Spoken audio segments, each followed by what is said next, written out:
So, Dr. Leidner, if you can explain to us what exactly is the GLOBE program? The GLOBE program is the Global Learning and Observations to Benefit the Environment program. That's a long name for a program that pulls together teachers, students, citizen scientists, and researchers to help explore our local environment and understand what's happening around us and participate in an international science community. GLOBE is based on scientific protocols that are developed in collaboration with scientific researchers as well as educators to give students and informal learners a really rich educational experience that is also well tied into the scientific research and scientific methodologies. Yeah, and so this is over 25 years old. Started more in the classroom, but it's really expanded out to where more people can be involved, right? Yes. So when GLOBE started, it started in a more formal classroom-like setting, but then we had the opportunity to expand to informal environments, informal education environments like museums and science centers. And then in 2016, we had the opportunity to expand even further to help reach out to citizen scientists. So now anyone in a GLOBE country can help contribute measurements as well. And this has really been a phenomenal opportunity to help bring and expand the program. So with the title GLOBE program, it's kind of cool that it's also a global initiative that you're doing. How many different countries are involved with helping with this? We now have 127 countries involved in the GLOBE program. And in fact, we just had Belize join last week. It really is, science is an international endeavor, and GLOBE really embodies this spirit. And having people making measurements all across the world helps us understand how is the Earth changing, and helps give us this understanding not only of how is it changing, but why is it changing, and giving people the tools to look at their local environment. And speaking of local environment, you've got local schools, particularly here in the United States, all over the country that are involved in helping out with this, right? Yes, there are thousands of schools here in the U.S. and thousands of schools internationally as well that participate in the program. That happens not only at a high school and middle school level, but it also even happens at an elementary school level. Oh, and how cool is that for elementary kids to start getting that initial push into science? I'm sure they love being out and about and doing that research. I think it's wonderful. And in fact, I even helped make some GLOBE measurements with my son's pre-kindergarten classroom. Helping make tree height measurements. And it was really great to sort of see them think about, why is a tree here? How tall is it? And how would we figure that out? Now, obviously, we gave them a very broad overview of what's happening, but even still, I think equipping students to think like a scientist and to have the tools to be able to ask questions about their environment and starting that process at a very early age is really important. So what kind of observations are we talking about that your citizen scientists and the students would be making as part of the program? Great. So students are able to make measurements of the air, land, soil, and waters. And we have over 40 protocols to help them make measurements like the salinity of water, looking at the phenology of trees, that is, when are they greening up, and then when are they changing colors, and how does that change throughout the year? Air temperature, water temperature. Again, there's a whole variety of measurements that students can make. And teachers are trained in making these measurements to help them do that effectively in the classroom from both the scientific side, and then we also give them educational resources. Citizen scientists are able to access 4 GLOBE observations: land cover, tree height, mosquito habitat, and clouds. And through these 4 measurements, they're able to get trained on their phone on the fly to make these 4 measurements and to be able to contribute them. So these observations, like I said, a whole bunch that they can do. What are these doing to help out scientists all over the world? This data that the citizen scientists and students are collecting. So all data that's submitted to the GLOBE program becomes publicly available. And we have different ways for people to come in and to be able to see and download this information.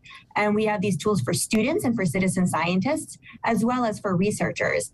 And so by making data available, we are enabling researchers to understand their environment around them. But research isn't just something that happens by professionals at a university. Students are able to do research with this work as well. And we have specifically designed our systems to be accessible to students.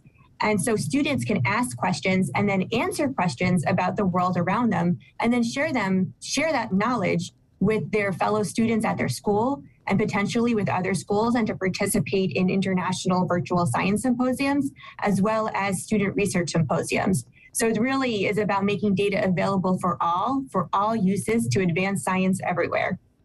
So for citizen scientists that may be interested in this, tell us about your app, because that's how I came to learn about Globe, and it was really interested in the cloud pictures that people could take. Can people get involved with your app?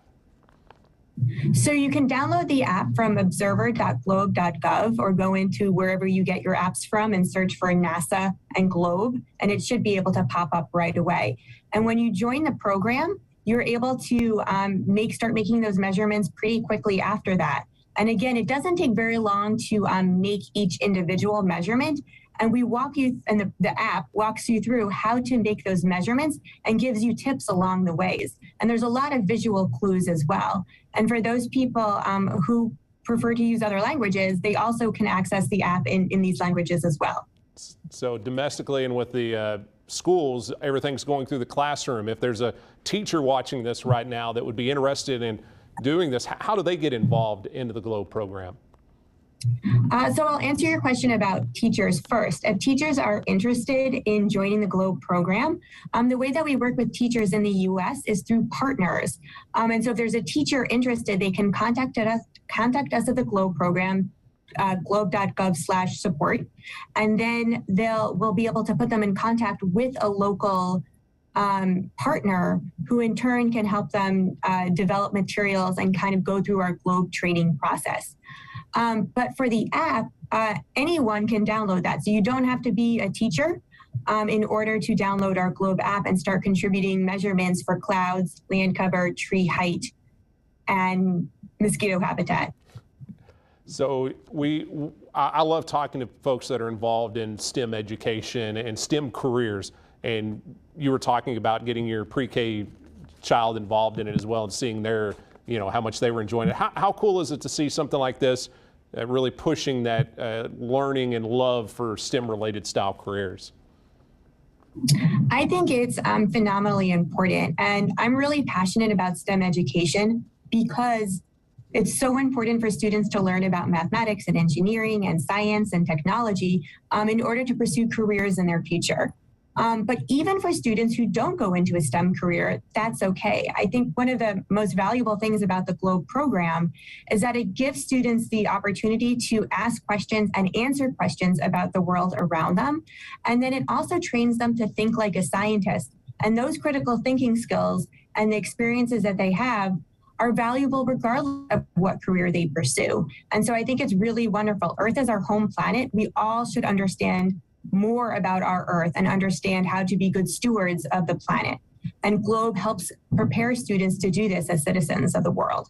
And how much does this help too, that not only are you teaching science, but you're getting kids outside to see what they're learning about instead of just a textbook or online and something like that? I think that that's also a really critical portion of the program, is not only to get students outside, but to be able to understand, what does it mean to take a measurement? Why is that not as straightforward as it sounds? So again, getting that critical thinking skills to understand the world around them and to sort of be inquisitive. And then of course, as well, to be able to answer those questions too. The students love going outside, and granted, even for students who don't love going outside, being able to better connect with the world around them, I think, gives them a greater appreciation for some of the parts of our Earth system that they might otherwise not notice. So for teachers, what kind of resources does the Globe program offer them to help them teach the kids and get them involved with the program? Great. So we have a variety of training resources that are available for teachers, and then we also help connect you to partners.